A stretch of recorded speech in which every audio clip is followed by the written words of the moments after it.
This is 70,000 Tons of Metal, the original, the world's biggest heavy metal cruise. 60 bands, 4 days, 1 cruise ship, only 3,000 tickets. It's like having an all-access backstage pass. January 29th to February 2nd, 2026. From Miami, Florida to Nassau, the Bahamas, and back. Go to 70,000tons.com and book now. For those not familiar with The Reticent, tell us a little bit about yourselves. We were assigned the moniker of Prague's most emotionally gut-wrenching band after the last record came out, and I'll take it. We are a progressive metal outfit that focuses on these days concept records that delve into really difficult topics. You guys do them in a fantasy way that always kind of mirrors society as well, right? Well, a fan described what we do as tragic autobiographies. So I, like my last album, the Oubliette, there's a lot of samples and quotes from doctors or Alzheimer's patients. It was about Alzheimer's. And while there is some imaginative stuff, like in songs like "The Dream or the Nightmare," we're trying to think what would be going on in the mind of somebody that is suffering from these ailments. On the flip side of that is, a very grounded, visceral kind of realism, to these kinds of things, or like the new album dealing with mental health. That we have coming out in November. Lots of quotes from doctors. There's text from the DSM-5. I make reference in lyrics to books such as Night Falls Fast by Dr. K. Redfield Jameson, things like that. So I don't know if fantasy is the word I would use, but we try to look at it from the emotional perspective of the people going through it. Right. And I think this is one of the most powerful vehicles, right? I think heavy music in general is very cathartic and therapeutic, and I think it lends itself quite well to the stories like you guys are creating with that mental health component in it. Mm-hmm. Well, I agree. And the nice thing about progressive metal is that I don't, at least the way I interpret it, there aren't limitations. It can be quiet, it can be loud, it can be fast or slow, heavy, it can be tender. And I think to cover the breadth of of the human experience, you're going to need as many colors on your palette board as possible. Yeah, no, I agree. And I think it's cathartic for the artist as well, right? Do you feel that when you're writing this stuff? Yeah. Everything that I've put out with the last few records, I mean, these are things that I've been through. I watched a family member go through Alzheimer's, and I'm watching my mother go through it right now. And I had a friend die by suicide. I have several mental health struggles that have been really, really challenging. So I'm coming from a very honest place with it, where it's just revealing what it is. And so for me, it is very therapeutic because I'm able to kind of purge a lot of those things through the writing and the performance. You ever feel like you've put too much of yourself into your music, especially on, the one coming up here, Please, right? Yeah. I'm sure there are people that would agree with that. I don't know that I can answer it because it's so subjective. There are times when I feel like I've said too much and I've revealed a lot, and maybe, it doesn't make me look the best. But at the same time, I believe that we pay a lot of lip service to things like, oh, we want people to talk about things, and we want people to open up. I'd rather read your sad story than read your obituary, but I don't find there's a whole lot of follow through with that. And so I think that the only thing I can do then is just try to present as viscerally real what it is like. And that means that people will know a lot of intimate details about me, and puts me at maybe a disadvantage to everyone. A lot of people know a lot about me and my life, and I don't know anything about them. But I believe in what I'm doing. So I think it makes it real too, right? Yeah. That's, I guess that's the linchpin of it. That's also what makes it kind of tough on me. When we perform live, like Metal Injection talked about when we played Prague Power a couple years ago, and how it was the most heartbreaking set in the history of the festival, and we're going to play again next year, and that's a wonderful compliment. But like I do pay a price for thinking about these things, reliving these things, and tearing myself up in front of everybody Every night. It's tough, and it's hard on me. And when we were on tour a couple years ago, 2 years ago, like I broke down. I think we were in St. Louis, just sitting at the venue in the afternoon, and I just broke down because everything was really tearing me up. So it's not an easy thing. It's probably not a healthy thing. But I think that if I rip my heart open and I fall apart for the audience and go back through all these things for them, I'm giving them permission to feel whatever they might need to feel, want to feel, and let that out. So. Do you get a lot of fan mail, or do you run into people after the shows that express how this stuff connected to them? Yeah. Every time we play, I get to have a conversation with somebody or a few people that talk about what it meant to them, or how impactful it was, or something like that, or what this album did for them in terms of like, man, I lost my grandparents to this, or my friend died by suicide, or whatever.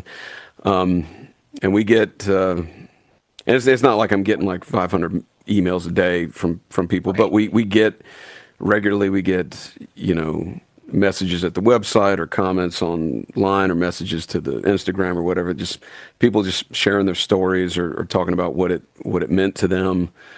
And, that's at the heart of what this project is for. Like I'm not trying to get people to be like, oh my God, you guys are so badass, and this and the other thing. That's great, but I'd rather connect with people. Even just the one. I mean, just to think, that whatever you're creating and putting out there is resonating with somebody wherever. I mean, even if it's just one, not 100, like you said, that's still pretty amazing, and probably humbling as well, right? Mm-hmm. I mean, it's. I usually don't know what to say, so it is very humbling and overwhelming when somebody says something so beautiful or touching about your work or about your performance, and thank you seems very pallid and not sufficient. Right. But that's, I think at its best, that's what art can do. Is it can connect with people. It can transcend barriers of geography and language and other things like that, to kind of remind us what is at the real basic integrity of us as human beings. And it's it helps me. Like the folks that tell me about how it's impacted them. I mean, I wish I could convey to them how much it helps me to keep going, to have those conversations. What's been the early on response? I know this comes out in November, I think 13th. Mm-hmm. Is that right? What's been the early on response to it so far? Well, Friday was the first taste of anything. Although we did play half of Please when we played at Prague Storm Festival in Canada. So a few fans have heard a good bit of the material. But I mean, so far the response has been pretty overwhelmingly positive, and folks seem excited. Kind of a weird thing to say. I think this kind of sad music, I don't know, you get excited about this stuff, but people are, seemingly into it. And, it's one of those things. We have a small, but a very dedicated, following, and people appreciate the deep dives that we do. And the video Justin Reich did, I think he just did an outstanding job. I think it looked amazing, and it was our first time doing a video with like special effects, like blood, really? and fire, and all those kinds of things. So it was neat for us just to be on set and watching stuff burn and other things. It was just kind of cool. But it's I think as a statement of intent for Please. It's being received the way we hoped it would. Are you guys writing with the live setting in mind? Like this will be a good spot for Take It Way Low, or this will be a good spot for a breakdown, or whatever the case may be? Or are you writing the song for the song's sake and then adapting them to the stage? Pretty much the latter. I don't really take a lot of the live thing into account when I'm writing, because I prefer to think of it as, like writing in a classical sense. What best serves this emotion, this story, whatever, and that will determine what sounds to use, what voices to employ, all that kind of stuff. So.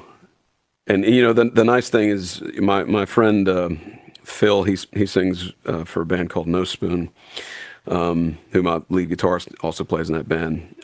They're actually on tour in Europe right now, and he kind of summed us up, I think, in a really good way, where he said that we're not a band you go see live. We're just performance art.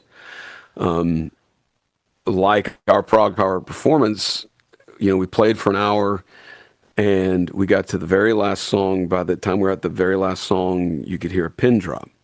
The entire place was quiet. Everybody was silent until I said my final thing to the audience, and then they all clapped and all this kind of stuff. But that, to me, is kind of like what we're going for. And so live, bring in a lot of visuals and things like that to make it more of a overwhelming experience. And that's not anything new. I know a million bands use all kinds of things, but what I've curated isn't just cool little visuals and like, hey, I said death and now we're going to have a skull appear on the screen. Right. They're calculated to enhance the emotion of what we're talking about. In some cases, they're very, very tough to look at images, but that's the live portion we take into account, is how can we make this a more overwhelming experience and bring everybody into what we're doing. So there's no applause breaks. The set goes from first to last song without stopping. I don't talk to the audience. I don't do any, how's everybody feeling? Let's get it. I do none of that. The first time I speak to you without singing is at the end of the set to thank you. That's it. And that's because we're going to go where we need to go. And if we have to stop and think like, man, I want to see a pit right now, like that's great. And that works for plenty of bands. But if we're going to talk about some of the most destructive things that we've experienced, I don't, I don't know that we can maintain that authenticity while also being like, all right, guys, let's have a wild time. So, everything is in service to the song and the experience, and then we'll figure out if we can even do it live afterwards. How difficult is it to sequence a record like this? Because you guys create this ebb and flow, right? And kind of bringing the listeners on a journey. Is it difficult to create that sequence? Yes. I don't know that I got it right. I try my best, and when after I get done writing, I show it to the guys. And I'm like, I think this is the flow, and they may be like, oh yeah, that makes sense, or maybe I don't know, but the idea, as you just said, is journey, take people with you. So you have to think of it like maybe like a script or something. Like how do you keep people engaged? But also, what is the logical flow of these things? If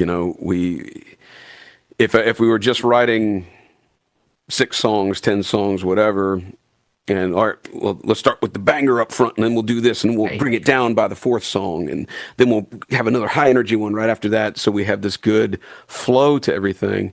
But if that does not match how this narrative should go, how the journey should go, how the story needs to unfold, then we can't think of it that way. And so, Please, I got interviewed by this German magazine a week or 2 ago, and they were talking about how Please starts off really intense and heavy, and then by the end it gets really quiet. And they said, was that intentional? Because I said it was kind of interesting to like taper the record. And I said, yeah. And I said thematically, because to me, that's how depression and things like that feel like, panic attacks and insomnia. These are uncomfortable, this, that, and the other thing. But once depression has you and you're bound by it, like it's flat, it's expressionless. It's just, you feel hollow, and it gets very quiet, and like you just sit in silence. And if you've decided, I don't think I want to live anymore, it's not this wild, intense, end of Freebird kind of, oh man, we got to do all these kinds of things. And it's this, you're almost staring at the ceiling fan, just saying, okay, I think I'm done. And it may not translate to a great record. I'm not here to claim Please is a good record or a bad record. It's just reflective of my experience with these things. And so I don't have to wonder whether it's authentic, because to me, that's what it sounds like. That's what it sounds like in my head. Right. So fair to say that it was written for you, and then you want your fans to take the journey with you, right? I mean, it's your experience. Because I did 2 records back to back, one that's coming out next year. Both of them got done at the same time, recorded, mixed, and everything at the same time. Please is the first one, and Don't Go is the second one. And Please, I wrote for the first time just about my own experience, like not about a family member, somebody else. Right. It's just, I remember saying to James, my lead guitarist, I said, you think people get mad if I just took time to just deal with my own stuff for a minute? And he goes, I don't think so. And Don't Go was about the loss of my father, which, that album about grief, oddly enough, like everyone that worked on it lost somebody. Jamie King, my producer, lost his father. James Nelson, my lead guitarist, lost his mother. Brian Kingsland, who did guest vocals both on Please and on Don't Go, he just lost his father last week. Everyone that I worked with lost somebody. Lita Tickle, who did guest vocals, she lost her brother last December. Like, it's kind of intense. And then we all lost people like Josh and all that stuff. So these 2 records were things I kind of made to just survive rather than anything else. So they are kind of selfishly, they were made for me to keep going, and I hope that won't be held against me. Enough. Any plans to keep this out on the road, or is it hit or miss, or how are you doing that? Well, I mean, we're booked to play Prague Power next year, and our label is trying to help us kind of secure a European leg. If we can do like a festival out there and some other things. We were planning to do a run in North America, but right now that's all in question. So a lot of it's kind of tough out there for musicians, as you know. But we'll at least be doing some festivals and doing some shows here or there, as far as whatever tours we can do. We'll do our best. And if fans want to find you guys, can you give us all your socials, all that kind of stuff? Yeah. So you can find us on Instagram at the.reticent.band. You'll find something called The Reticent Official, and that technically is us, but we got locked out of it 2 years ago, and Instagram never let us back in no matter what we did. So we can't quit it. We can't close it or anything. I still see that it gets interactions, even though nothing has been posted there in years. But, that really is frustrating. But if you want to follow us there, the.reticent.band. We just started a TikTok. I mean, like literally just started it. Same thing, the.reticent.band. We're on Facebook, The Reticent Music. We're on YouTube, just at The Reticent, the T and R are capital. And you can go to our website, thereticent.net. Yeah, that's where we all are. All right. So I don't know if you're going to be comfortable with me asking this, but I feel like you need to. If fans out there are feeling any sort of way that we were talking about through this, or that you express in your music, what would you suggest to them? Well, the first thing I would say is talk. I have a quote from a psychiatrist at the very beginning of the record that he says, the myth is that if you talk about it, it will make it worse. No, it actually deflates the balloon. It deflates the tension. The person feels relief at being able to put it on the table. Whatever form that may be, if you have a friend you trust, talk to them. Seek out counseling, therapist, write about it, post about it, whatever you need to do. I can definitively 100% say I would rather listen to you complain every single day for 100 years than read your obituary. Right. And there are other people that feel that way. But the important thing is to realize that as lonely as you feel, you're not alone. There are a lot of people that are going through these same kinds of things, and none of us really know our way through, because everybody's brain is different. The labyrinth is not the same for everybody. And the bad news is there's not a, oh, you just need to do this, that, the other thing. But I think that what's known as the CBT triangle, the cognitive behavioral therapy triangle, is helpful, and that is the notion that you have these three things. You have what you say, what you do, and what you think. Each one affects the other two. So what you think affects what you say and what you do. What you say affects what you think and what you do. What you do affects what you say and what you think.